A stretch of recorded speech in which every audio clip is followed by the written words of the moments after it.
Assalamualaikum warahmatullahi wabarakatuh.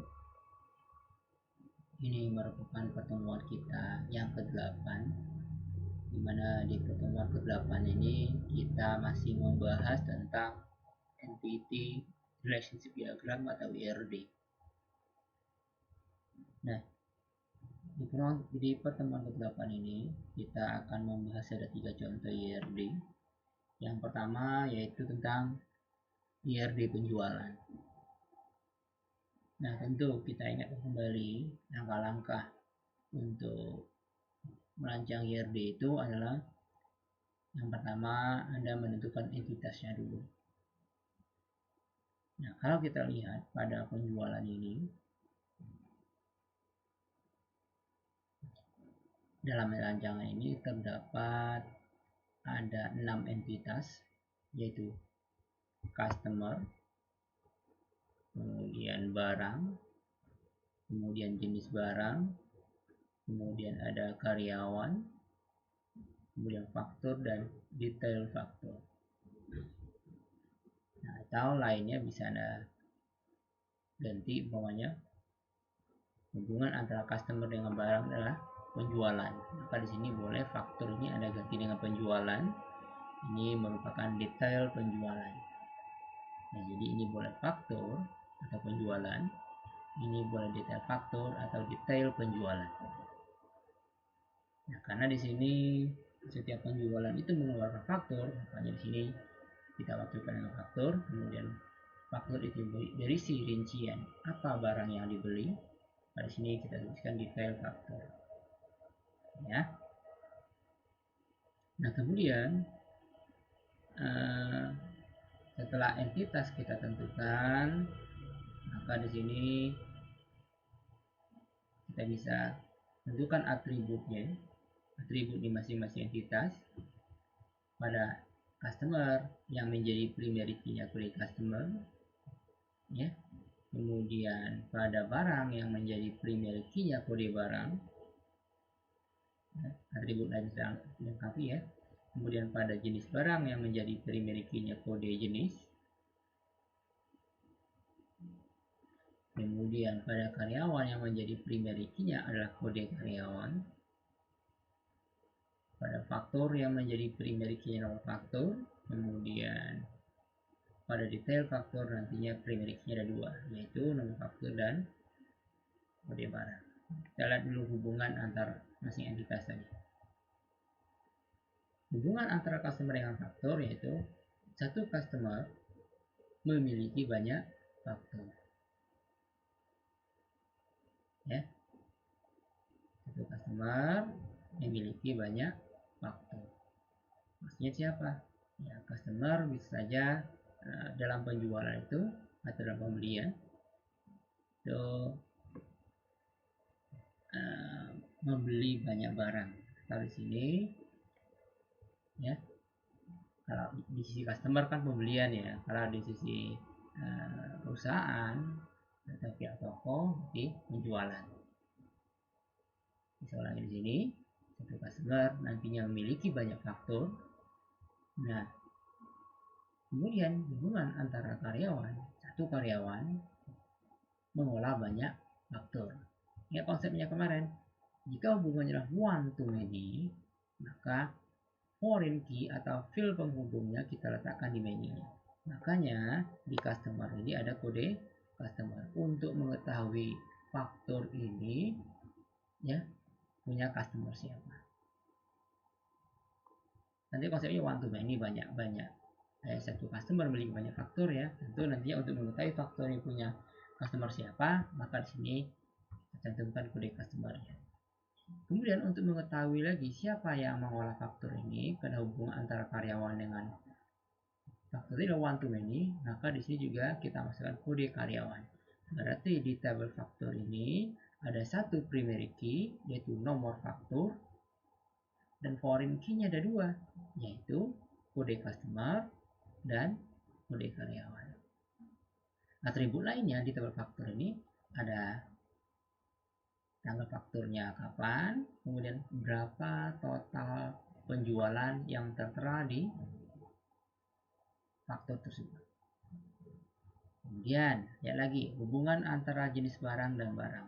Satu jenis barang terdiri dari banyak barang. Hubungannya adalah one to many. Contoh ya, contohnya jenis barangnya umpamanya anggaplah kosmetik. Kosmetik kan banyak tuh, umpamanya ada bedak, mungkin ada lipstick, ada deodoran dan lain-lain sebagainya. Pokoknya yang termasuk bedak apa saja merek produknya. Nah, itu disebut dengan one to many. Jadi satu jenis barang memiliki banyak barang. Makanya di sini di tabel barang ada kode jenis sebagai foreign key. Primary key tadi adalah kode barang. Di file barang atributnya ada kode barang, nama barang, harga barangnya berapa, satuannya apa, dan berapa stoknya. Ya, berapa stoknya. Nah, kita lihat hubungan lagi di detail faktor.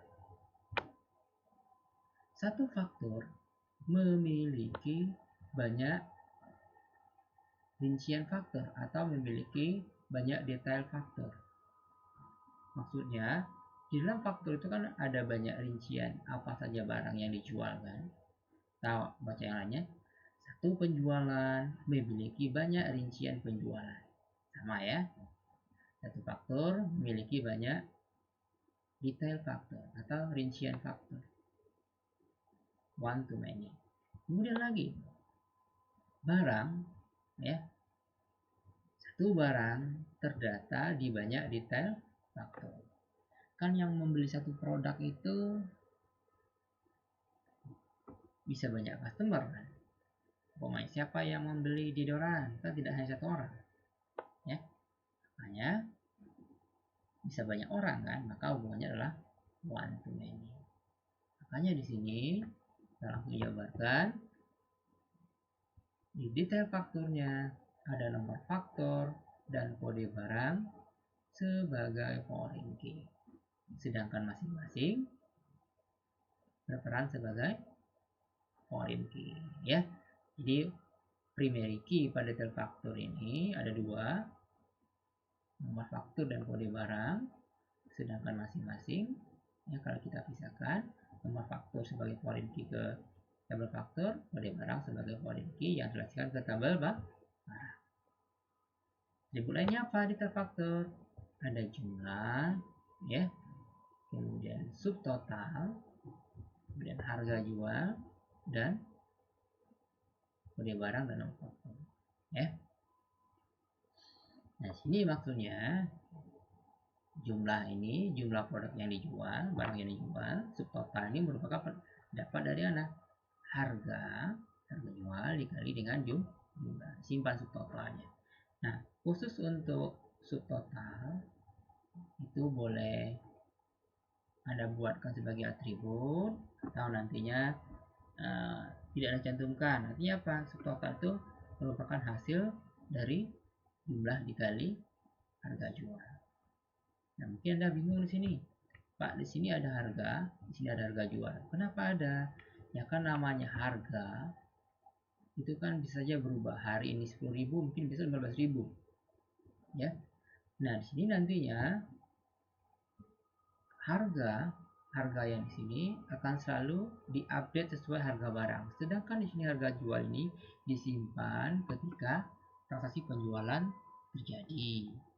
Ya, karena namanya laporan penjualan itu data laporan sesuai dengan harga barang yang dijual saat itu kan. Sedangkan yang ini dia akan menyesuaikan update harga yang terjadi. Nah, ini contoh tentang IRD penjualan. Ya kalau pembelian sama aja konsepnya ya. Kalau pembelian sama aja konsepnya. Tinggal gabungkan seperti apa. Berikutnya kita contohkan tentang IRD perpustakaan. Ini contoh yang simpel dulu ya. Nah, IRD perpustakaan entitasnya di sini ada anggota, ada buku, ya, ada buku, ada kategori, ada penerbit. Nah, kita lihat dulu di buku, ya. Setiap buku tentu memiliki kategori. Umpamanya kategorinya, mungkin buku agama, mungkin buku Pancasila, buku komputer, mungkin buku multimedia kategori kesehatan dan lain sebagainya ya. Setiap buku memiliki penerbit. Nah, kalau kita lihat di sini hubungan antara kategori dengan buku, satu kategori memiliki banyak buku. Umpamanya yang termasuk kategori agama apa saja?